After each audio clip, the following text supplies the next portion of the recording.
انہوں نے کہا کہ امام بہقی نے عنوان باندھا ہے کہ صفا اور مروہ میں عورتیں سعی نہیں کریں گی, آہستہ چلیں گی.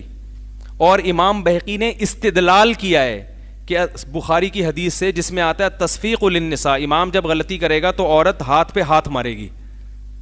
سمجھ میں آ رہی ہے بات؟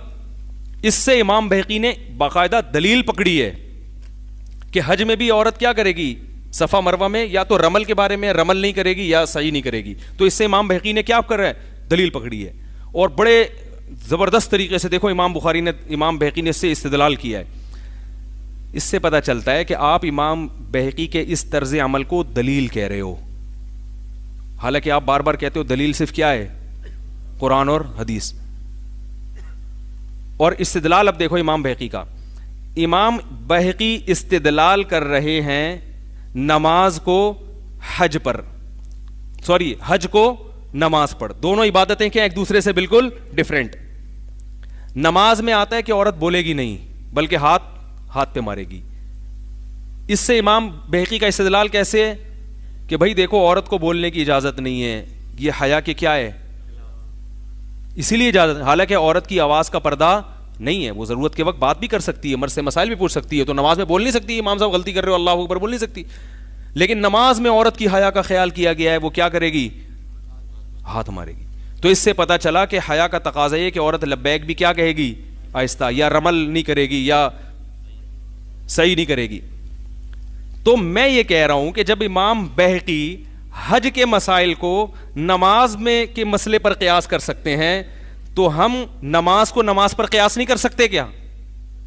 ہم یہ کہتے ہیں جب نماز میں عورت کی حیا کی اتنی لاج رکھی گئی ہے کہ ضرورت بھی ہے بولنے کی, پھر بھی بولنے کی اجازت نہیں ہے, اس لیے کہ عورت کی حیا کا مسئلہ ہے.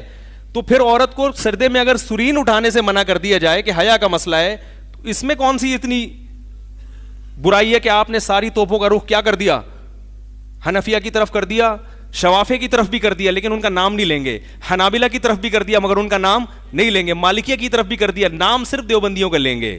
حالانکہ یہ توپیں حنابلہ کے خلاف امام احمد بن حنبل بھی اسی کے قائل ہیں کہ عورت سمٹ کے نماز پڑھے گی, امام شافعی بھی, امام مالک بھی اس کے قائل ہیں. تو سب کے خلاف آپ نے توپوں کا رخ کر دیا. لیکن امام بہقی جو استدلال کر رہے بہت بعید استدلال ہے, مگر وہ کیا ہے آپ کے بالکل زبردست استدلال کیا انہوں نے. میں سمجھا پا رہا ہوں اپنی بات؟ اب آپ کہیں گے اس کی کیا دلیل ہے کہ کولے زمین سے اٹھے رہے اتنے تو یہ حیا کے خلاف ہے. اس کی دلیل مشاہدہ ہے. ہر جو چیز حیا کے خلاف ہوتی ہے وہ جس میں حیا ہوگی تو اس کو سمجھ میں آ جائے گا کہ حیا کے خلاف ہے یا نہیں ہے. فقہا نے یہ سمجھا ہے, آپ نہیں سمجھ رہے, لیکن فقہا نے کیا سمجھا ہے, یہی سمجھا ہے کہ عورت کی یہ حیا کے کیا ہے, منافی ہے, کہ وہ رمل نہیں کرے, وہ سینہ کڑانا اس موقع پر حیا کے, حالانکہ پردے پڑے ہوئے ہوتے ہیں, پوری ڈھکی ہوئی ہوتی ہے, پھر بھی مناسب نہیں سمجھ. دوڑے گی صفا اور مروہ کی سعی میں, اگر عورت برقعے میں دوڑ لے تو کیا اس میں حرج ہے, لیکن حیا کے کیا ہے, خلاف ہے. اس لیے علماء نے لکھا ہے کہ عورت سمٹ کے سردہ کرے گی, اس لیے کہ حیا کے خلاف ہے, کوئی پردہ کھلنے کا خطرہ ہے اس میں. اور آپ یہ بھی دیکھیں حضرت عائشہ رضی اللہ تعالی عنہا نے جب عورتوں کی امامت کی ہے تو عورتوں کے بالکل بیچ میں کھڑے ہو کے کی ہے, حالانکہ وہ حدیث جانتی تھی, نبی نے فرمایا ایسے نماز پڑھو جیسے مجھے پڑھتے دیکھا. تو پتہ چلا امامت کرنی ہو تو ایسے کراؤ جیسے میں کراتا ہوں, تو آگے کھڑے ہونا چاہیے تھا, مگر عورتوں کے بیچ میں. اس سے پتہ چلتا ہے حضرت عائشہ نے اس سے دلال کیا ہے کہ نماز میں عورت کی حیا کی لاج رکھنی ہے تو امام ظاہر نہیں ہونا چاہیے, نمایاں نہیں ہونا چاہیے. حالانکہ ایک طرف صحابہ کو مسائل بتا رہی ہیں پردے کے پیچھے, مگر نماز میں اتنی حیا کہ بھائی بیچ میں امام کھڑا ہوگا, آگے نہیں کھڑا ہوگا, تاکہ وہ یعنی ایک پرومیننٹ نہ ہو, اس کا ایک تشخص ظاہر نہ ہو. تو اتنا سمٹایا جا رہا ہے نماز میں, ایک طرف اتنا سمٹایا جا رہا ہے کہ حدیث میں کہا جا رہا ہے کہ عورت کی صحن کی نماز مسجد سے بہتر اور کمرے کی نماز وہ صحن سے بہتر ہے, اور پورا لپٹایا جا رہا ہے اس کو نماز میں, اتنی حیا کی لاج رکھی جا رہی ہے. دوسری طرف اس کو یہ کہا جائے گا کہ بالکل مردوں کی طرح وہ جو ہے وہ سرین پیچھے نکال کے بالکل اس طرح سے وہ مردوں کی طرح رکوع کرے اور بالکل اس طرح سے وہ سرین اوپر اٹھا کے وہ سردہ کرے.